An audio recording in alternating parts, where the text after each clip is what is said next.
পিরোজপুর সরকারি সোহরাওয়ার্দী কলেজে ঢুকে ভাঙচুর চালিয়ে ভিডিও করা যে যুবককে নিয়ে সামাজিক যোগাযোগ মাধ্যমে তোলপাড় তার পরিচয় নিশ্চিত হয়েছে। তিনি জেলা ছাত্র দলের সাবেক সহসভাপতি ইমরান আহমেদ সজীব। ঘটনার পর তাকে দলের প্রাথমিক সদস্য পদ থেকে বহিষ্কার করেছে কেন্দ্রীয় ছাত্রদল। 14 নভেম্বর শুক্রবার সন্ধ্যায় দপ্তর সম্পাদক জাহাঙ্গীর আলম স্বাক্ষরিত বিজ্ঞপ্তিতে এ তথ্য জানানো হয়।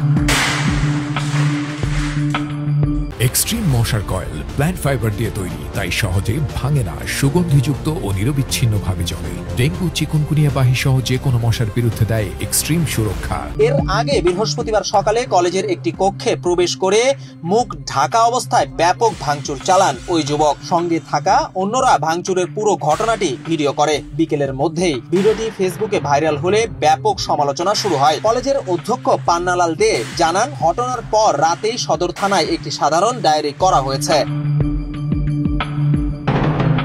পিরোজপুর সদর থানার ওসি রবিউল ইসলাম বলেন, কলেজ কর্তৃপক্ষের করা জিডি গ্রহণ করা হয়েছে। বিষয়টি তদন্ত করে আদালতে প্রতিবেদন দেওয়া হবে। তবে কোন উদ্দেশ্যে কলেজে ভাঙচুর চালানো হয়েছে সে বিষয়ে এখনো কিছু জানতে পারেনি কলেজ কর্তৃপক্ষ।